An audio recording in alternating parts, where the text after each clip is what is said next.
Nakumpiska ang mahigit 70 milyong pisong halaga ng luxury bags at leather goods sa isang bodega sa Valenzuela City. Laging una ka sa balita ni Jan Consulta, exclusive.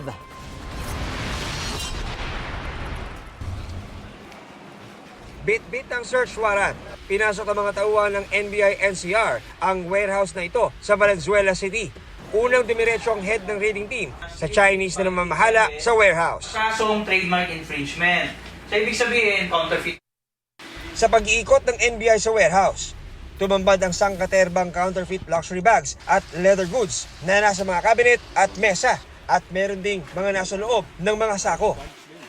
Sa kabuuan, umabot sa 7,000 na piraso ng branded bags and leather goods na nasa 70 million pesos daw ang tinatayang halaga. Ito ay malaking kawalan para sa ating gobyerno dahil hindi sila nagbabayad ng tamang buwis. Magpa-file po tayo ng violation ng Republic Act 8293 or yung Intellectual Property Code of the Philippines.